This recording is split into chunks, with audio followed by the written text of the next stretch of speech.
es presentada por Grupo Argos, una multinacional de origen colombiano enfocada en infraestructura y materiales de construcción, propiedad de más de 40.000 accionistas. Grupo Argos, inversiones que transforman.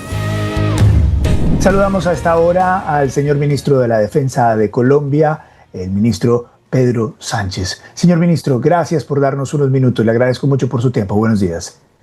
Buenos días, Luis Carlos. A usted por permitirme comentarle a quienes nos escuchen, a quienes nos vean, lo que estamos haciendo aquí en Colombia en la lucha contra el narcotráfico. Señor ministro, déjeme empezar con un tema importante y es el tema de la frontera.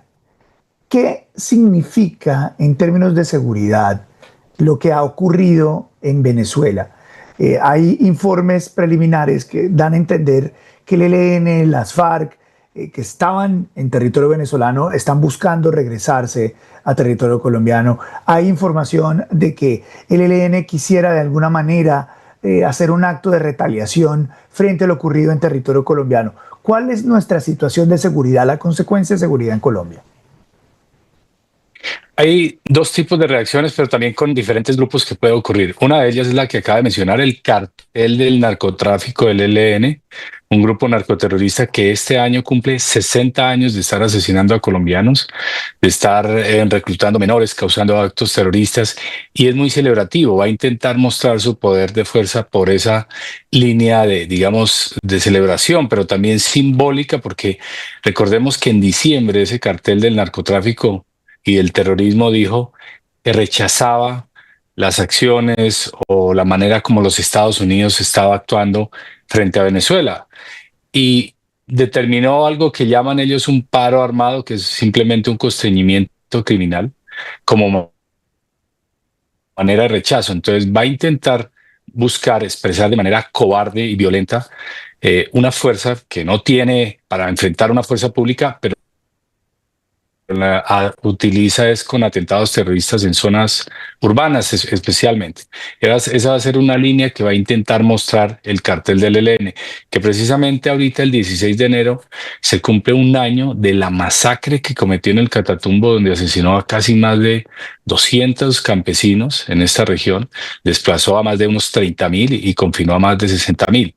Y la otra línea que tiene este grupo criminal es buscar consolidar esa zona del Catatumbo para poderse, digamos, seguir incrustado dependiendo del narcotráfico. Ahorita se siente más inseguro en Venezuela por las acciones que están ocurriendo y van a intentar moverse. Pero la otra área que quiero comentar es los actores criminales que hay. No es solamente el cartel del ELN, sino también el Tren de Aragua y la Segunda Marquetalia.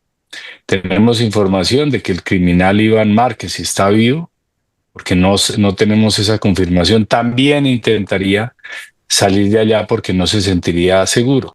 Y respecto al Tren de Aragua, de la misma manera. Colombia fue el país que identificó a través de su política de Aragua y hemos capturado a 179 miembros durante este gobierno y 2 de los principales cabecillas fueron capturados también gracias a Colombia. Señor ministro, es un panorama bastante grave, de serias consecuencias que podría tener todo esto en Colombia. No pasa inadvertido, señor ministro, que usted mencione y se refiera al cartel del ELN. Es un cartel de narcotráfico. Esa es una narrativa relativamente nueva, ministro. Sí, el presidente de la República el año pasado, antes de un año, cuando ocurrió la masacre, pues confirmó que lo que estaba hablando a través de esas mesas de diálogo que le permitía o que le permite una ley aprobada por el Congreso de la República, que es la llamada Ley de Paz Total o Ley 2272, pues confirmó el ADN de este grupo criminal, que es el narcotráfico. Ya esos cabecillas, por ejemplo, alias Pablito, por quien ofrecemos una recompensa hasta 4.500 millones de pesos, eso es un poco más de $1 millón, y por los otros criminales, confirman cuál es la esencia de este grupo, que es el narcotráfico. Y el mismo presidente, y yo siempre he dicho, la fuerza pública lo tenemos claro, por eso en una caracterización de la amenaza decimos, estos son carteles del narcotráfico y el terrorismo porque pues viven de eso. No lo podemos llamar de otra manera si esa es su manera de actuar. Ministro, ¿qué está ocurriendo con los grupos al margen de la ley en territorio colombiano? Lo que vimos a final del año, hace unos días, y las cifras del año pasado mostraban una reactivación de los grupos criminales en Colombia. ¿Qué está pasando con esto? ¿Cómo está haciendo el ejército? ¿Cómo están haciendo las fuerzas militares para enfrentar esta nueva arremetida terrorista en el país? Los grupos que delinquen en Colombia no tienen ninguna ideología revolucionaria, tienen es una cultura traqueta, viven es de ello y se comportan es como carteles del narcotráfico. Están separados, están desarticulados, pero convergen en incluso outsourcing criminal, se asocian entre ellos simplemente enfocados en el crimen. Vimos, por ejemplo, el asesinato que cometieron de nuestro senador Miguel Uribe. Todos los 9 capturados que logramos de capturar el año pasado, valga la redundancia, finalmente nos conectaron con un grupo criminal que es la Segunda Marquetalia. Y uno encuentra que, por ejemplo, los principales asesinos de los firmantes de paz son los mismos de las disidencias que no optaron por la paz. Es una lucha entre ellos y lo que les preocupa a ellos es el narcotráfico. De allí que la estrategia se enfoca de manera pues integral, no es simplemente haciendo una acción que ya se soluciona el problema. Entonces, frente a las economías ilegales, el año pasado se logró la mayor incautación de la historia de Colombia de cocaína. Claro, hay debate de que también crecieron los cultivos, pero si uno mira el crecimiento de los cultivos, se detuvo ese crecimiento y esperamos que comience a crecer, que ha llegado al punto de inflexión, no solamente con la erradicación que se hizo, sino también con la sustitución de cultivos ilegales que se está avanzando. Pero la otra línea es afectar la estructura criminal. Se incrementó la ofensiva en un 27%, más de 4.400 integrantes de esos grupos fueron neutralizados e incluso se emplearon bombardeos que para algunos fue, digamos, controversial, pero pues es que o empleamos toda la capacidad del Estado legítima que nos ha dado o permitimos que estos grupos criminales sigan creciendo. Esa amenaza creció, aprovechó, digamos, ese proceso de diálogo, traicionó no solamente al presidente que confió en que eso iba a avanzar, no se traicionó fue al pueblo colombiano y se focalizaron en ciertos puntos. Uno de ellos es el Catatumbo, otro es el Cauca. Si bien es cierto, en el Cauca se redujo en algo el homicidio, sí no logramos contener más bien el terrorismo, que es la acción cobarde que ellos han empleado para mostrar fuerza. Cuando emplean terrorismo a gran escala es tipo cartel cuando tienen debilidad. Ministro, ¿cómo estamos de colaboración internacional? ¿Cuál es el estado de la colaboración internacional a nuestras fuerzas militares?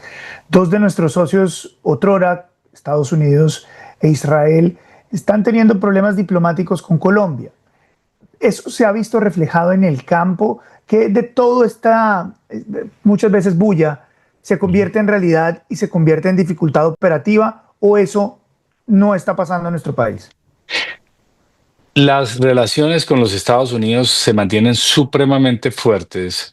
Los pilares fundamentales de conexión entre las naciones, pues es temas de seguridad y defensa, también relaciones económicas, y con los Estados Unidos las hemos mantenido supremamente sólidas a pesar de la discusión que se puede dar alrededor de ellos en términos políticos.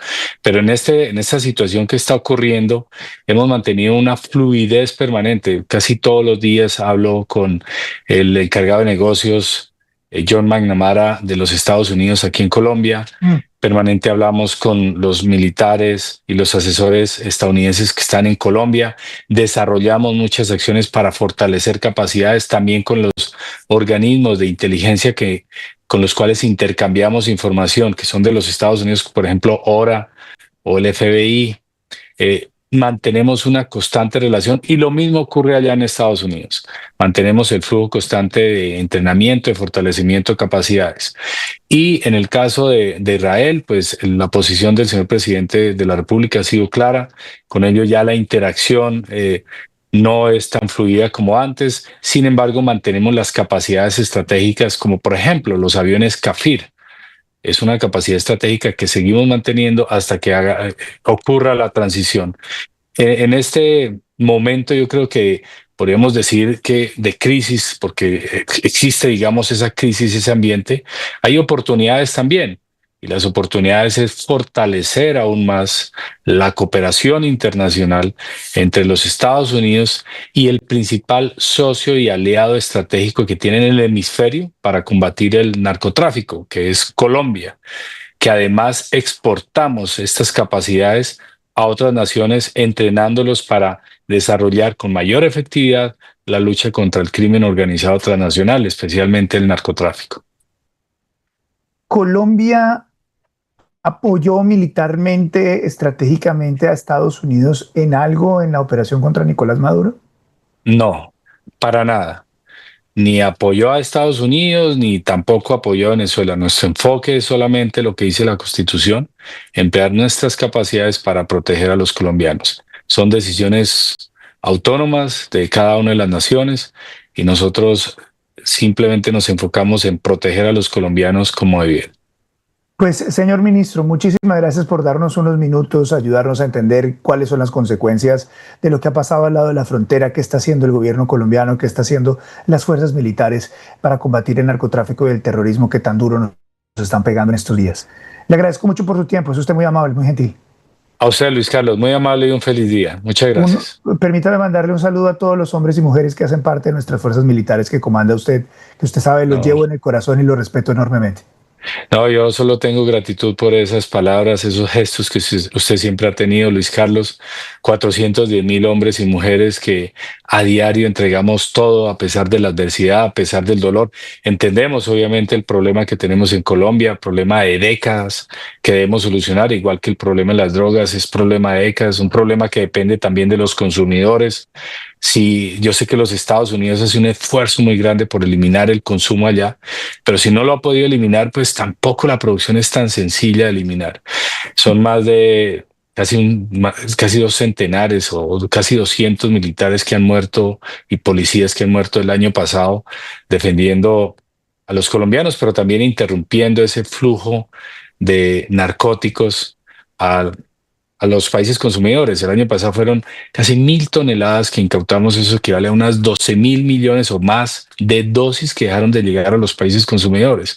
Y quienes murieron aquí haciendo este trabajo no solamente son héroes colombianos, sino también héroes de alguna manera globales. Así que sus palabras alientan enormemente esa voluntad de seguir sirviendo y entregando a todo a pesar de la adversidad. No nos doblegamos, seguimos avanzando y con la fe intacta. Y como decimos acá, vamos con toda.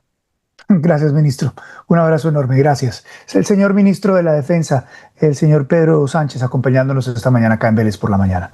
Lo que pasa, lo que importa, lo que otros no cuentan.